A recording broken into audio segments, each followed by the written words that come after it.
This is Out Loud and Laughing. Hi, everyone, and welcome to such a special episode of Out Loud and Laughing. I'm so thrilled to introduce you to Pedro Pina to the pod today with John and I.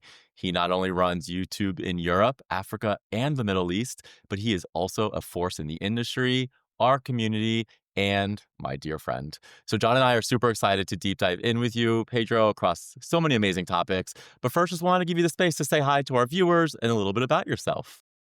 Hello, everyone. Bryan and Jon, thank you for inviting me. I've been a fan of your podcast. I've been listening to it for a while. So when you guys reached out and invited me to be here, I just couldn't believe it. So thank you. Thank you for the honor. I just hope it's going to be minimally entertaining. So what do you need to know about me?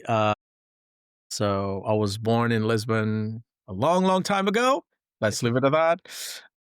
I've lived in four corners of the world. I lived in, of course, in my native Portugal, which is now very popular. I gotta say, lots of people from the US moving to Portugal and buying houses and all that. And I lived in the US for a significant amount of time, Brazil, Spain. So I've been all over the place, but I've been now living in London for about 15 years or more. And I'm married. To a Mexican corporate lawyer who works in the city of London. And we have two amazing kids, 6 and 3, which of course are everything in our lives. And I also double as the executive sponsor for the Pride community at YouTube globally, so which is something I'm incredibly proud of. And it's an important work that needs to be done. And I've been doing that kind of similar work for Google in Europe as well. So thank you for having me. Man of the world. Thank you for sharing that with us. We're definitely excited to dig into all of the amazing things you're working on at YouTube. And of course, we're going to reserve a little bit of time to talk about how these worlds cross over with your personal life too. Sounds like you're incredibly passionate though about this impactful role you have at YouTube. So I'm curious, what sort of trends, like, now that we're here on this podcast, obviously geared towards an LGBTQ audience, what sort of trends do you see emerging on YouTube as it pertains to this community? And another question, how is the platform positioned to sort of be this North Star, right, for content creators, and especially for those who engage with our stories in our community specifically? I mean, YouTube is having a great is going through a great phase right now. It has we've just this year was we completed 20 years. So it's Wow. quite we've been spending the whole year celebrating 20 years, which is phenomenal. So it's I've blew candles everywhere around the region as we are celebrating this incredible milestone. Um, and the clearly YouTube is the place where people come to learn and be entertained more and more. And the strength of it is, of course, the YouTube creators that everyone knows some YouTuber, if not a bunch, that they follow. The incredibly trusting bond that they have with those creators is incredibly important for us, and those are the ones that actually build our audience on a global level. We have billions of people connecting to us every day.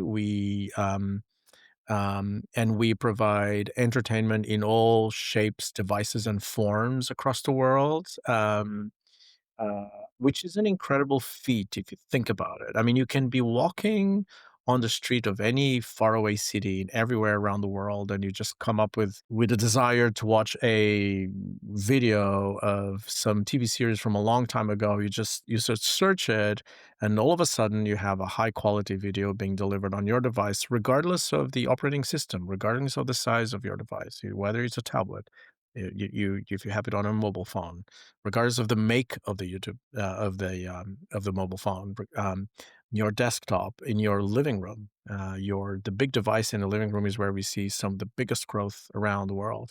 So what we are committed to is to give you the content that you want when you want, no matter. And I think we do it tremendously successfully, and you can see that through our stats and also how we delivered in our formats. To your point, so long time ago, when we started 20 years ago, it was just a short little movie, and people started started uploading long form videos, and this is how people know us. There's long form videos on desktop, essentially. Nowadays, it's short form video, it's live streams that people do, podcasts like today. Podcasting is a huge trend. And everyone is in love with podcasts. Everyone wants to listen to podcasts, and they are a massive trend that we're following. People used to see everything on desktop, as I said. Now everyone wants to see the content they absolutely adore in the big screen at home. Um, and this is regardless of our community or not. But when it comes to our community, the LGBT community, the one thing that um, a LGBTQ plus historian once told me is that there is a before and after YouTube arrived in the lives of our community. And I will never forget what he told me. He told me that um, it was the arrival of YouTube that allowed people, anyone, to speak to a camera and declare their identity. Uh, Before, you would not have the opportunity to speak to a camera and say, "I am gay." That would never happen. The gay community was described by third parties. It used to be described by journalists. You described by the media. There would be books written about it, but they would never have a voice, and they would never have a a personal voice. And YouTube allowed literally everyone around the world to be able, if they wanted, to actually declare their identity. And this was not restricted only on people in big cities like San Francisco or New York. You could be in the middle of the US, in a small town, and all of a sudden you did not feel alone anymore. You would have a community you could connect with. And you also could learn from others on how to either cope with your new identity, how to live outside of the closet, or even how to live inside of the closet. You would see other people and how they thrived or survived and how they cope, and learn how to do it as well. And so I'm incredibly proud of the I have to say I'm already proud of the role that ultimately we ended up playing in the LGBTQ community. Majority of people now know what pride means. They understand the flag. They understand the colors. They understand the taxonomy, the vocabulary. They connect with the community because they can see themselves and others on YouTube, and that was not possible. It was a very lonely place before, and just like that, you connected the entire community on a global level, which is incredible. It's amazing.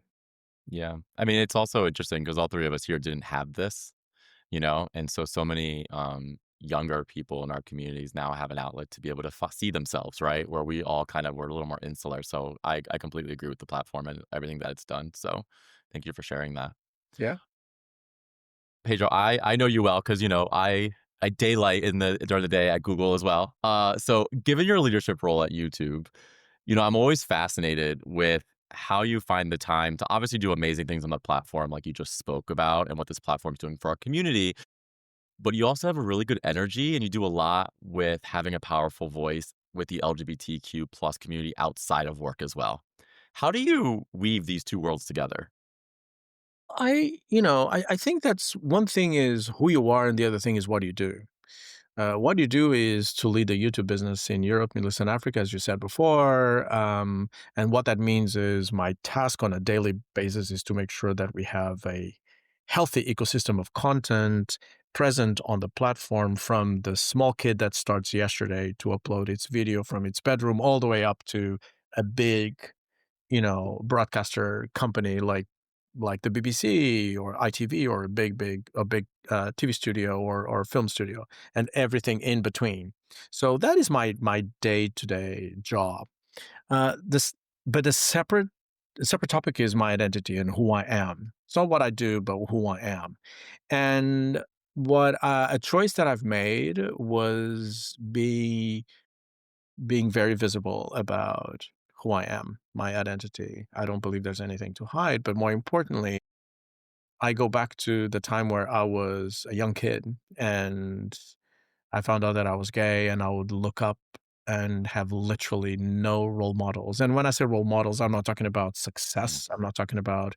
professional achievement. I'm literally talking about having, let's call it a regular life. I remember thinking when I was, I don't know, 11, 12, looking up and thinking, well, looks like either I'm my future in the future, I'm either Freddie Mercury or my mom's hairdresser. I mean, these were the options, right? Because Yeah. I felt that those were the only 2 careers where somehow these people got a pass.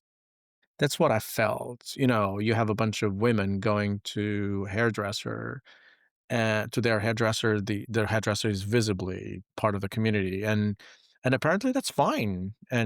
Or Freddie Mercury or Elton John, and that seems to be fine as well. But there was nothing in between. And I remember thinking, what if I just want to work in government or be a teacher or just have I want to get married, just have a normal life and apparently or a common life, if you will. And apparently that was not even an option. If it was an option, it was not in display. And she felt incredibly lonely. So I decided, as I went through life, I decided, I just want to make sure that by being visible, at least I can show to others what is possible. It's okay to get married. It's okay to have kids. It's okay to have a career. It's okay to, um, and as I always say, there's nothing different about being gay apart from 20 minutes in overnight, but that's about it. Everything else is we wake up in the morning and we take showers, we are surprised, and we go to the supermarket. We fall asleep in front of the TV, and we are late to meetings, and we some people dress up really well, some people don't. People have taste, some people don't. Some people have kids, some people don't. Some people have dogs, some people don't. We have a relative in average, a gay person has a very boring life like everyone else, just a very common life. There's nothing special or different about our lives. And in a way, the visibility that I provide is just to say that. Just like it's okay. Your life is the same as everybody else's. It's I think beautiful. it's so beautiful, and I think it's also really powerful, the way that you framed it up with, who you are versus what you do, really, like, speaks to the power of us as an individual, sort of, and how we're perceived, so, thanks for even, like, bubbling that up. In many ways, Pedro, it sounds like this idea of, like, leadership drives your life, and personal life ambitions. If it's not too personal, how do you balance that with your personal life? I gather you're a father.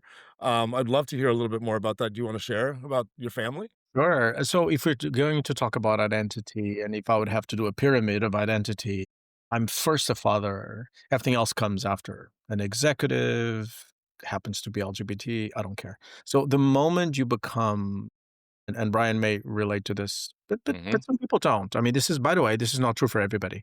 For me, it's definitely true. Father comes first and foremost, and nothing else. I mean, it and eclipses. I mean, the number 2 is actually number 5. So like the number 1 is being a father. And the way that manifests itself is on the choices I make in terms of time allocation. I absolutely make sure that if I don't have to travel for work, I'll do the school drops. I'll take care of the kids. I'll do the homework at the end of the day. I love doing all the chores that people usually don't like about parenthood. That's where you Same. want my happy place is get me to bathe my kids in the evening or give them dinner, which of course the whole thing is a rodeo. And but that's what I love, or literally lying down with them in bed and reading them bedtime stories every day. It's the happiest thing. Doing the school drops in the morning is my happy place. So this is what I absolutely love doing. Everything else comes as a consequence, and it has to do with life choices. So because I make that choice, there's other things I can't do. There's lots of really important meetings. I live in London. A lot of the power gravitational pull sits in California. So I would have lots of evening meeting if I should, Mm. but I don't because my choice is to stay with my kids, and if I have to skip meetings, I'll skip meetings. It's just my option, my choice. And I think that's what I would say about parenthood is and especially for LGBTQ people more than anything else, because we are part of a community, we are free from expectations, at least from normal society. So guess what? You have more degrees of freedom. You can choose whatever you want, for what format you want. And what I would say is if parenthood is your thing, understand that it will change your life forever structurally. So it's not an add-on. Some people, the one thing that sets me off is when people say, "Well, I'm not sure I'm ready for kids, but I'm trying. We have dogs." I'm like, okay, actually, don't say that because it's like, don't compare a cat with a child. I mean, it really, well, we're learning responsibility. No, you're not. No, actually, you're not. That's actually not true. The So, fact that so, you have to so like, you yeah. are you are Defend learning it. to pick up poo or whatever. It's not like it has nothing to like. Don't even compare. Um, but when you decide to have children, it is not an add-on to your life. It's not something you continue to do all the things you used to do, and then you have a child. It's actually if you really want to do parenting properly, it's a rebuilding of your entire priority system and emotional architecture. And you and you know and So it's just not a feature in your life. It's actually part of the design. It's a redesign of your life. That's how I would describe it. It's rebuilding. It's like I don't know, Pedro, if you'll agree with this, but you go from now a 9 to 5 job to a 24-hour job, right? So I wake up in the morning and I'm in dad hat. I am doing all the things. I took my daughter to the bus stop, dropped Ollie off at the daycare, and came right back to work. Wear this hat all day, and then they come home and you just take this hat off, put another hat on. So like, there's always just this element of what hat am I wearing? But I'm always wearing a hat, if that Oh makes yeah, sense. totally, 100%, 100%. Yeah, You know. but So I'm in my case, I don't crave time without them, especially because when you have young kids, and my kids are 6 and 3. When you have young kids, you know that you have them for a while, and that's it, and then they're gonna depart. I was reading the other day that being a parent is the longest heartbreak um, in your life, and it really, really is because every day they do one more step to stay away from you, as they should.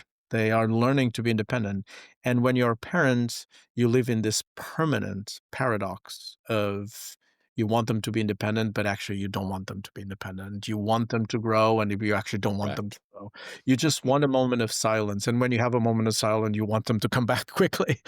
You would just want the weekend for you, and then the first hour you are without them, you're like, Where are my Yeah. kids, and where did my weekend go?" So, um, yeah, I Yeah. highly recommend for those who believe it's their thing.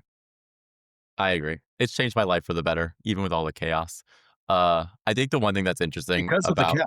It's because of the it's chaos. it's because of the chaos. Yeah. Right.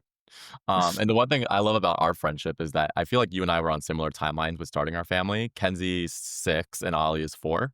Yeah. So we were very much on the same Yeah. track. And I also think, and we talked about this before, no one talks too much about, or there's been limited resources of how gay people start families, right? Whether it's adoption or surrogacy or however you're building your family. And so, what advice would you have for professionals looking to start a family?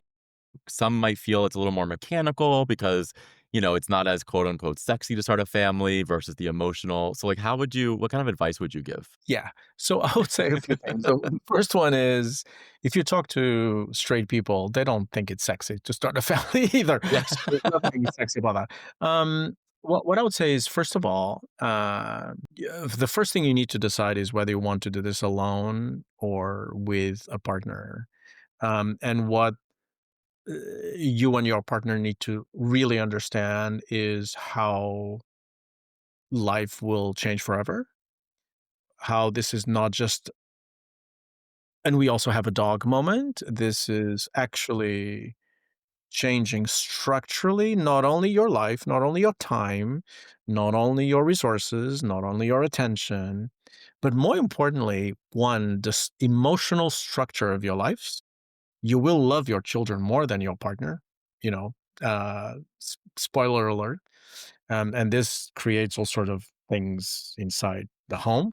And the second thing is, um, this is not an Amazon purchase. You cannot return the kids. So you cannot have remorse as, buyer's remorse. You have to like um, know what you're doing. Um, and which means that you cannot, unlike straight people, and this is an advantage, you can actually discuss this until the cows go home before you make the decision, before you pull the trigger. You can actually, and you should discuss, what should we do? What can we do? How would you react to this? Having endless conversations about educational systems, spank, no spank, put it in school, not school, Montessori or not, approach to discipline, I mean, these things, which, trust me, create lots of friction if they're not discussed ahead of time, need to be discussed before you even have a child in your lap. So that's the first thing. Second thing is surrogacy versus adoption Yeah. are it's really what I realized over time is that love is love is love. And once you have, I mean, I know so many people that have adopted kids, Same. they feel the same love. I absolutely know that they feel the same love I feel for my children. Our children were done through surrogacy. The love is the same. And so I think each couple needs to find out what's best for them, what feels right for them. There's no playbook on this. It's just whatever feels right for you guys, you just go for it. That's what I would say. It feels very clinical and very technical, because you get an egg and you get a sperm and then you mix it and then you create an embryo and then you put it in. It feels like, but quite frankly, if you look at what straight people do these days, it's pretty much the same. I mean, in vitro, which is the large majority of the cases of pregnancies, it's not that different. Yes, there's the origin of the egg, which is slightly different. You have to pick up from a select group of people, but those are details. What I Hmm. would say is don't work up so much around the details. Just know that once that child is in your hands, whether it was adopted or done by surrogacy, it doesn't matter. It won't matter. It will not matter at all. So it's just details. And as I said, there's not that much romance on about conception, straight conception. So it's the same here. It's just a little bit more elaborate from a contract standpoint.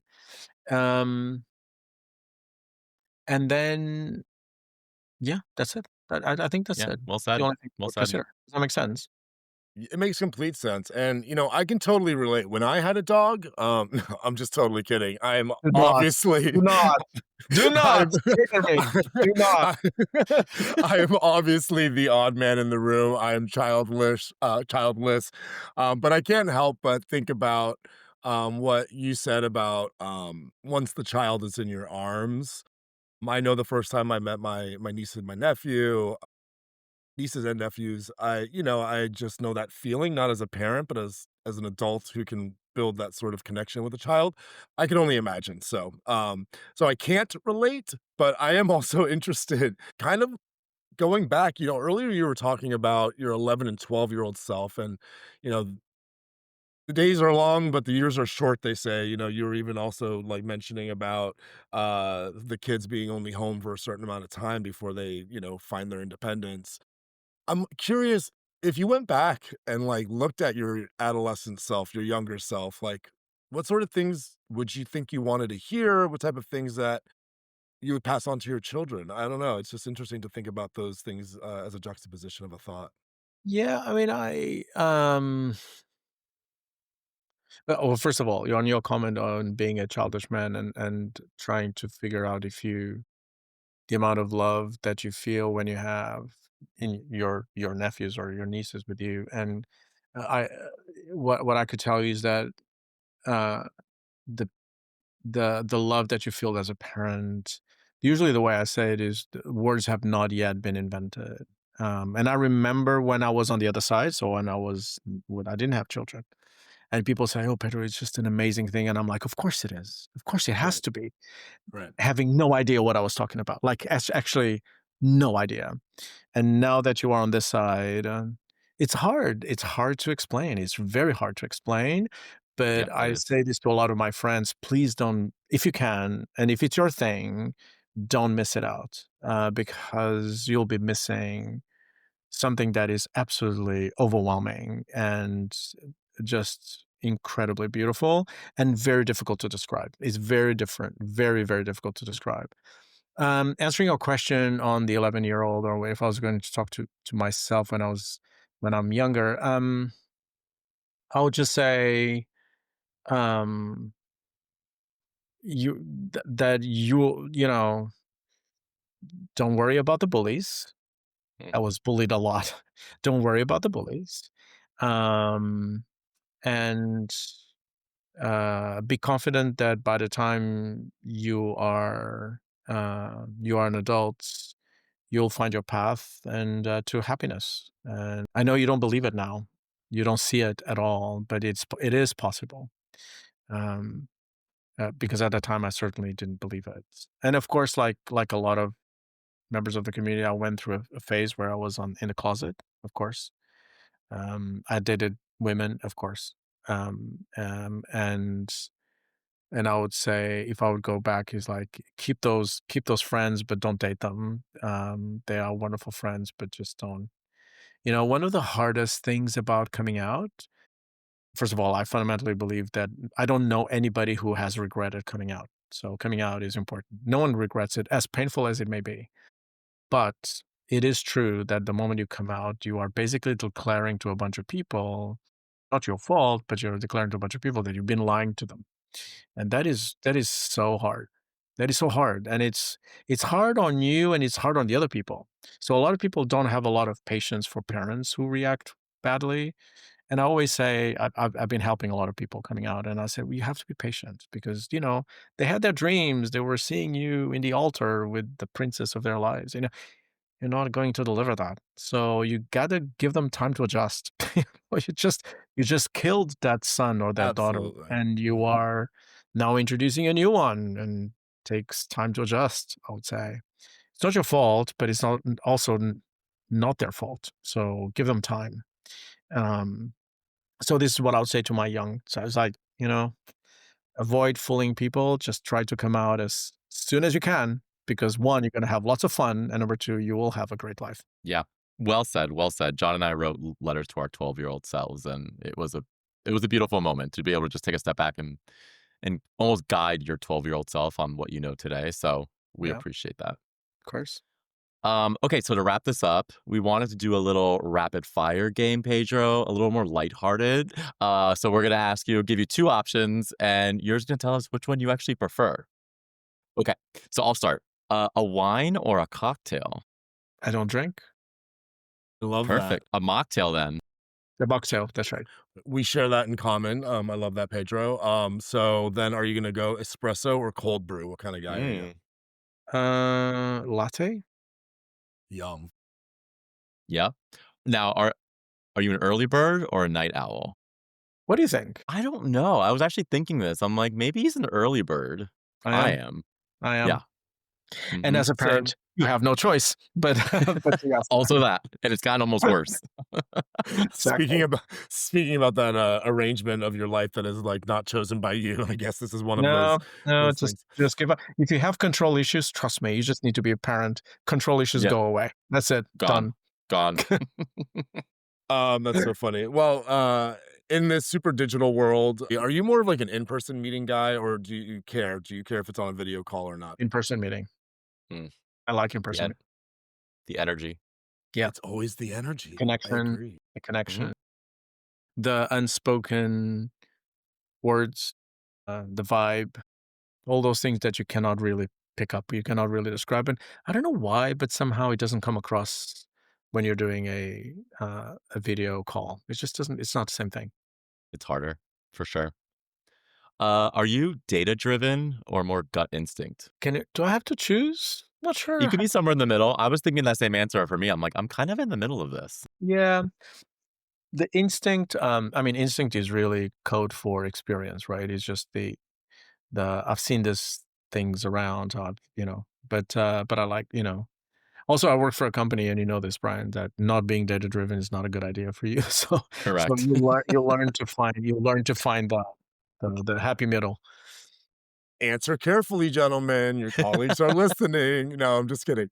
Um, are we big idea, Pedro, or a tactical executor?